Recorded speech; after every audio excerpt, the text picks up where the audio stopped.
Hello, a very warm welcome to Handcrafts with Nadine. My name is Nadine and I'm coming to you from northern New South Wales in Australia, and I am originally from Montreal, Canada. My name on Instagram is Handcrafts with Nadine, and my name on Ravelry is Naiteeney, K-A-I-T-E-E-N-E-Y. So yeah, last week in my video, I had mentioned that it was almost as if spring had been completely skipped aside and gone to summer. Last week, I think it was 30 degrees Celsius for a few days in a row, and it was so hot. I had the air conditioner on. It was crazy. But yeah, just the past couple days, it's gone more into more springtime weather, which I'm pleased for. I can be back in my room here. It's not too hot. And yes, today and this episode 24, I'm going to be talking to you about a viral crochet work in progress that I'm making, an old blanket that I've made, and yes, some yarn that arrived, which I'm very excited about, from Holst, and as well a little bit about the Stephen West yearly mystery knit along. And in honor of that, today I'm wearing the Shawlography. This is the one and only time that I've participated in the mystery make along. Okay, so first things first, I'm going to talk about my crochet viral project, and that is the Granny Hexagon cardigan. And I've already knitted another granny square cardigan called the, oh my gosh, Ariana cardigan.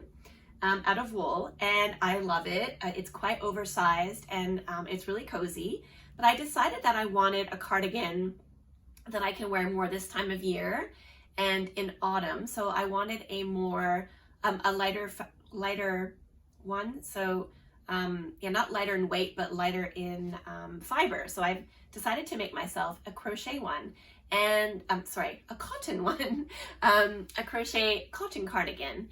And so I've been seeing images of this crochet cardigan pop up on my Instagram everywhere, and it is the Granny Hexagon cardigan.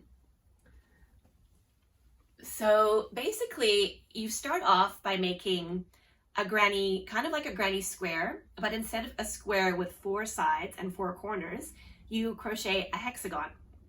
So the exact same stitches, the exact same manner. If you've ever made a granny square, it's pretty much exactly the same thing, except you're making 6 corners instead of 4, and then you're basically crocheting a hexagon. But as you're crocheting it, you'll see it doesn't lie flat like a regular square or hexagon.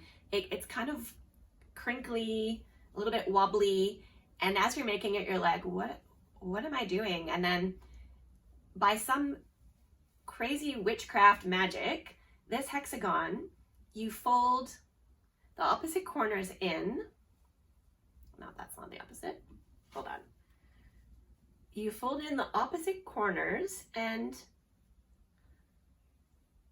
that's half a sweater. Like, that's half the cardigan. It's just, it's amazing. So whoever invented this, I don't know who it is. I haven't really seen any credit for who is the original maker of this cardigan, but wow, that's genius. So yeah, I don't know if they had intended, if they thought of this in their mind and said, oh, if I knit a hexagon and then fold it in half, it'll make this shape, or if it was like a happy accident where they wanted to crochet a hexagon and noticed that it was getting all weird and not flat, and then maybe, you know, chucked it on the couch or whatever and went, oh, look at that, that's so cool. So that's the second one that I started, and this is the first one. So I just whip stitched the top closed just to get an idea of what that's going to be like. Yeah, super cool. So the cotton that I used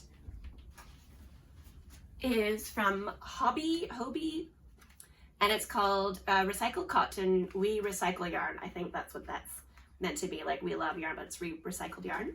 So it's 100% recycled cotton, which I think is really amazing. And it's like a worsted weight, so it's quite thick. And it recommends using a crochet hook 5.5, and I think that's exactly what I did use. Let me double check. This is a little makeup bag that I got from a shop in Brunswick Heads that I thought was super cute. The brand is Sage and Claire. I really love the pom-pom tassel at the end. Let's see.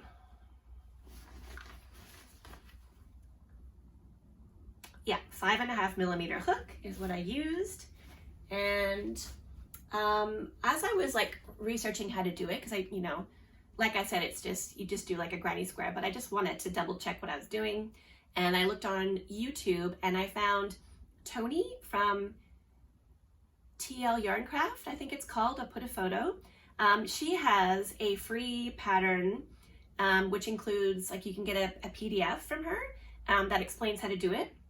So I briefly skipped through her video, and I just wanted to double check the beginning. And then she goes on to explain the next steps. Like, basically, I stopped also where I ran out of yarn, and also the sleeve, the amount of space that I wanted in my sleeve. I didn't want to go any looser than that. And yeah, so basically, yeah, I just looked at that. And then from here, she explains you can make the back wider by just doing stitches here, and then you can do make the whole thing wider and give yourself a button band. You can make the sleeves longer by just going around that way, make the body longer by only going around the body, you know, back and forth there. Or once you've got it kind of all together, then you can go all the way around and make that body longer that way. The really cool thing about this pattern is that you can use any weight of yarn. So you can make it in fingering all the way up to bulky. The only difference is you're going to be using a different size hook, and then you're just going to have less rounds as you make your granny squares. So it's really an ingenious pattern. I highly recommend it. It's really addictive. This took me no time at all. Also because I'm using this worsted yarn. And yeah, it's just incredible. So I think, so yeah, this yarn I had bought a couple, maybe a year and a half ago, 2 years ago, and I bought it for another project that I didn't end up making. So I was also trying to go through my, you know, my limited stash and check if there's anything I could use. And I found these colors and I was like, yeah, I think that could work. And yeah, I don't really have anything. I mean, if you've been watching my channel, you know that I have a lot of stuff in navy blue, but I don't really have a lot of stuff in these lighter colors. So there's like a beautiful light gray, a cream color, a really pretty light lavender color, and kind of like a sandy color. So yeah, and when I put it on, it feels really nice and summery and cool. So I'm very pleased about that. I think it's going to be perfect and just what I wanted. Yeah. So from here, if you look on Instagram, maybe if you search the hashtag Granny Hexagon Cardigan, you'll see so many people have done so many really cool versions of this. So some people in the back, when they made the back a bit wider, most people just continue in like a granny stripe and then sew it together. But some people have a row of little granny squares, which I thought was really cool too. Although I think it's really creative and cool, I'm not sure if I'm going to do that for mine. I think I'm just going to continue with the granny stripes. For me, it's already a very bold kind of, you know, article of clothing to wear. So I don't know if I need to go extra crazy with making more granny squares going down the back. So yeah, I will let you know how I go on that. Yeah, really, really, really, really cool how it all goes together. Okay, so speaking about Granny Hexagon, I thought I would show you a blanket that I crocheted for my daughter. I used Tannis Fibre yarn. I feel like it's fingering. I believe it might even be her sock yarn. It was so long ago. I started this when I lived still in Montreal. So over 12 years ago, I started this.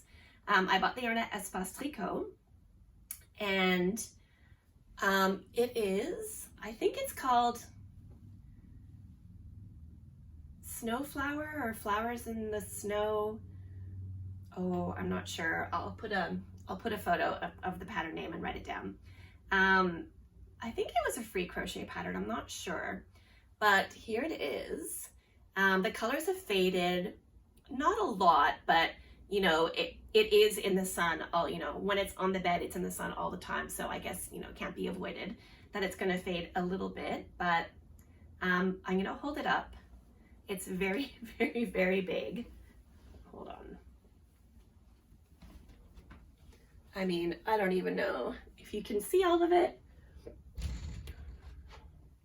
It's huge. It fits on a double bed, and that's what I wanted.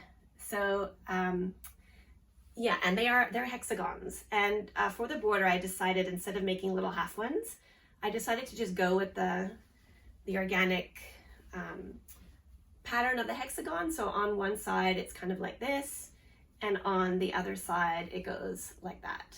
So that was pretty cool. And then I just went over with the dark pink and did the border there. So the adorable story about this blanket is my daughter, when she was a finger sucker. So she sucked these two fingers like that, super cute. And she really liked to, with her fingers, poke her fingers through the holes of something that was crocheted, and then maybe, was it even with her other hand? Maybe it was her other hand.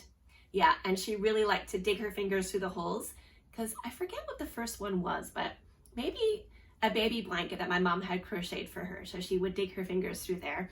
I'll see if I can find a photo. And so then I made her, because she was dragging that blanket with her everywhere.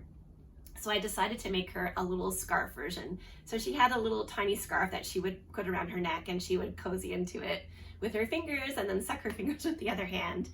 And oh yeah, she called it her uh-oh.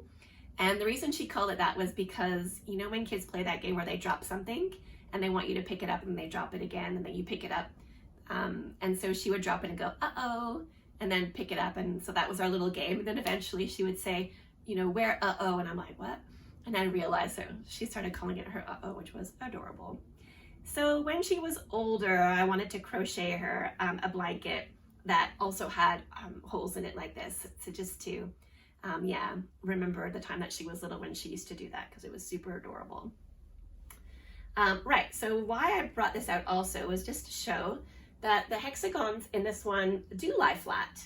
So I think that's because it starts with a circle and making the flower in the middle, and then from there you just make the hexagon points, and so that allows all the hexagons to lie flat, as opposed to this one where it's, yeah, it's all wobbly wobbly.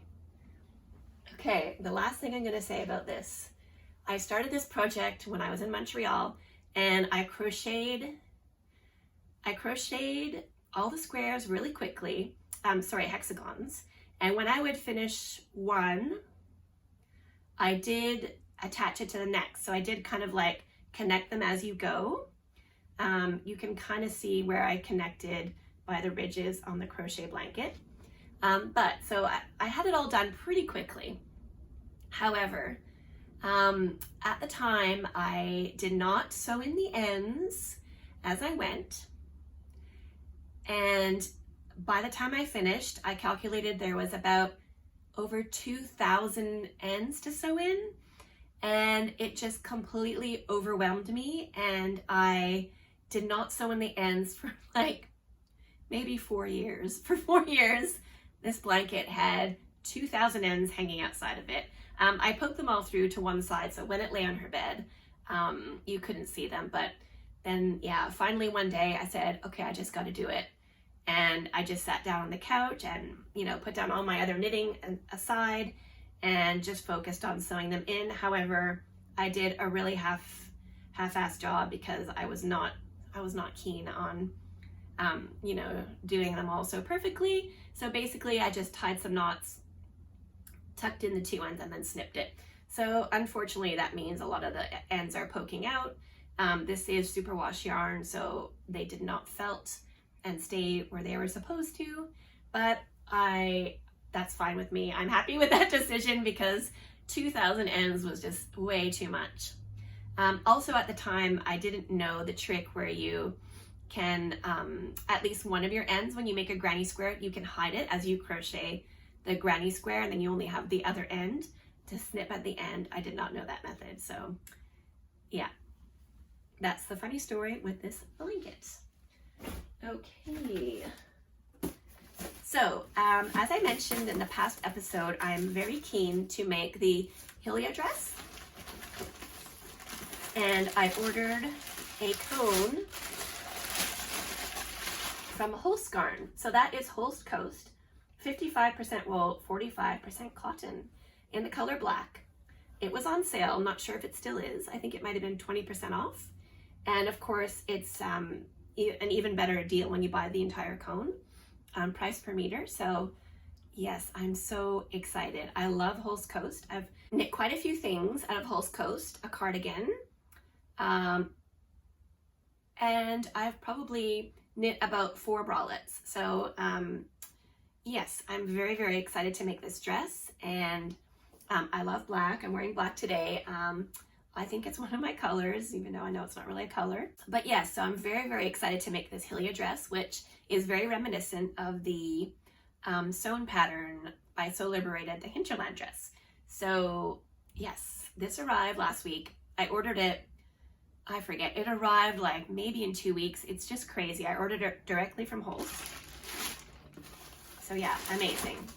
And the other thing I ordered was 2 balls of Holst Coast again, in the color Bourgogne, which is French for burgundy. And the reason I ordered 2 of these is I would like to make another Corran cardigan. And the last one I made was in just navy blue, held double. And a while ago I had ordered this raspberry Holst Coast, and I thought, I have 2 of them, and I thought that I would like to have another one of those Corran cardigans because I wear it all the time. It's super great for in between seasons. It's light. It's got all the holes in it, so it's airy, and then it's half cotton, half wool, so it's brilliant. And I thought, oh, why don't I get another color? Because this raspberry, I think I got it on sale. That's why I bought that one. It's nice, but it's very bright. So I thought I would marl it with another color to you know, bring the color down a little bit. And so I ordered this one. Now, they're much more different than I had thought looking at the computer screen. I think I thought this one was going to be a little bit lighter, but I still think they're going to look really pretty together. So yeah, I'm very excited about that as well. Okay, last week I showed my kombucha recipe, and this is the second batch that I've made, and it is better than the first one. However, the SCOBY is still needing to grow, so it hasn't really carbonated as much as I'd like. A little kombucha update.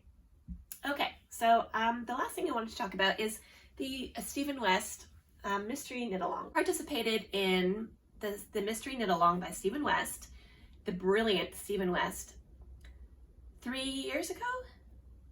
I think it was 3 years ago, and I made the Shawlography.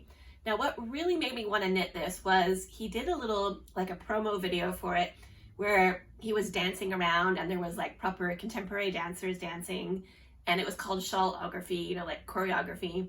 And both of my girls are dancers, so there was just something about it that really drew me in, and yeah, made me really excited to do it. And I think at the time, it called for 5 skeins of yarn, which is, you know, quite, it's a big investment. And then I happened to see that Hobby was having a sale on their unicorn yarn. So I went ahead and ordered 5 of those, and yeah, was very excited to start. In hindsight, the colors, you know, so I had 4 solids. I had a black, kind of like a light pink, a light gray, a dark gray, and then a variegated color, which in hindsight now, it's a little bit Halloweeny looking because there's a lot of orange, and then the orange with the black. A bit Halloweeny, but you know, not really, because it also has purple and pink. And yeah, but I'm very happy with it. that, you know, I learned so much. He's just such a creative genius. I don't have to tell you, I'm sure. You know, you started here with a little half circle and then you're going across this way. Really, really cool. And then, you know, you're doing a bit of elongated stitch, these really cool I-cords, some mosaic knitting, some welts, more mosaic knitting, baubles, yeah, just some interesting garter, and then brioche, this really cool crisscross stitch, and then yeah, the edging. It was really engaging, really, really fun.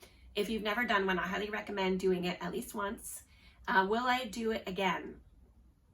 Probably not. I don't really have the need for that many shawls, and I have quite a few already. And although I feel like this is a work of art, wearing it, it's not really, for me, it's not really that wearable. That being said, I did wear this last night. My daughter is graduating from year 12 she goes to a Steiner school, a Waldorf school, and she's taking a class where they had to do a major work. And so last night they had an exhibition of all the major works. So she had made it amazing. I'll show a photo or a video. An amazing pajama set where she made the pattern herself. So she had a singlet, like a tank top with shorts, and then a tank top with pants, all made out of woven fabric. And she had flower printed flowers onto the fabric, and it's just really, really, really amazing. And so she had her exhibition there. Unfortunately, they had to send away the actual set to be graded by a separate judge, and so they just had their photos available. And so there was everyone else who had done her class, and then there was the photography student had their photos on exhibition. The art, there was, like, you know, all these paintings, beautiful paintings by all the students.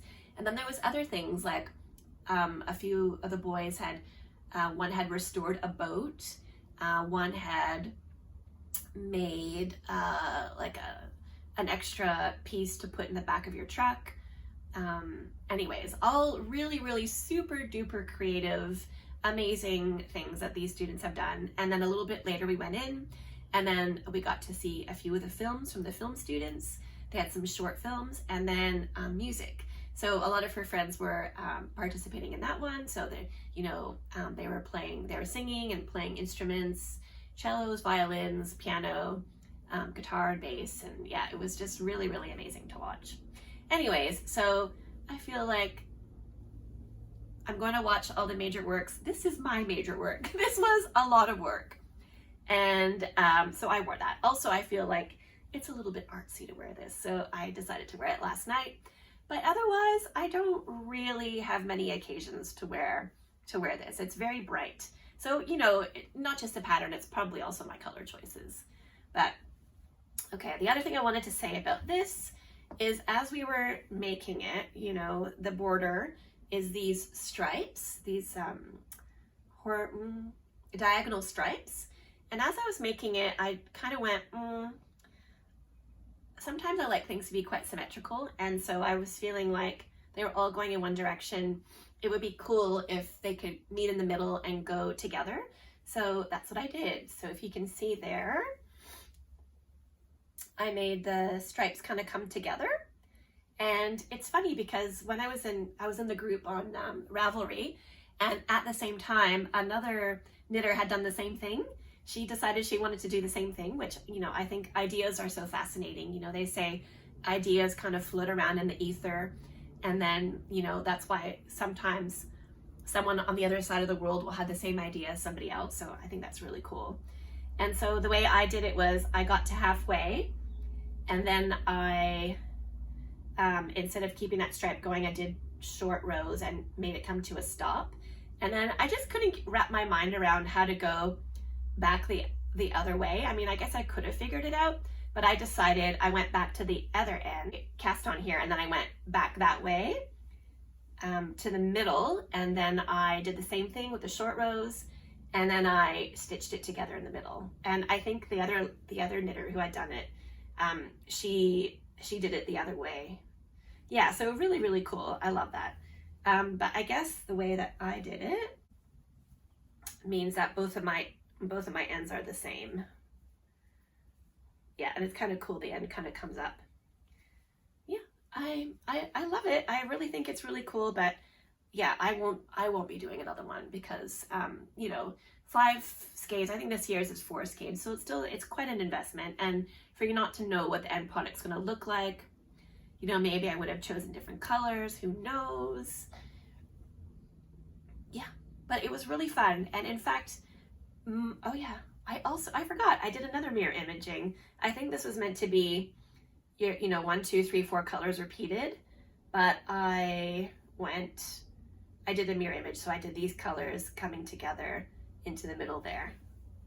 Yeah, just like if you watch It's a Sarah podcast, she talks about putting her Sarah sauce on different projects. So that's a little bit of Nadine sauce, I guess. What was I going to say about that? Oh yes, my mom, as I was making it, I was posting on my Instagram. My mom really loved it. She thought it was so, so beautiful. So, but these are not really my mom's. Like, I would have given it to her, but I don't think that she would really wear these colors. So I had a few, I decided to make her one. So as soon as I finished this, and I think I finished it in the 4 weeks that you get, I cast on straight away and I made another one for my mom. So I'll put a photo of the one that I made for my mom. So I think I kept the black, the grays, and then I added more of my mom's kind of darker pink colors to it. Hers might have had 6 colors in it because, yeah, that's the nice thing about, you know, having already made it or already knowing what it looks like. You can have more or less colors depending. Yeah, because you know what you're kind of getting into. But yeah, so, you know, happy mystery make along for whoever is doing it this year. Even though I'm not making it, I love to follow along. I do watch all of his videos. I love to see where they go, and I love to look at the hashtag and see how everyone's is going. And yeah, I guess that's all I have to say about that. Once again, I'm going to check my notes, make sure that I've talked about everything that I wanted to talk about. That's all. Thank you so much for watching. And if you don't crochet, I hope that you stuck around anyways, because I know not everyone crochets, but if you don't crochet, I would highly recommend learning it. If you can knit, you can crochet. It's very similar. You're just, you know, pulling the yarn through with a proper hook instead of slipping it with just a straight needle. So yeah, thank you so much for watching. And thank you for those who have liked and subscribed to my channel. It really means a lot to me. And I would love to hear what you're making in the comments or where you're from. And all those things really help my channel. And I just find it so fascinating as well. So yeah, I hope that you get to make something beautiful with your hands this week. And I really look forward to making another video next week. Thanks again for watching.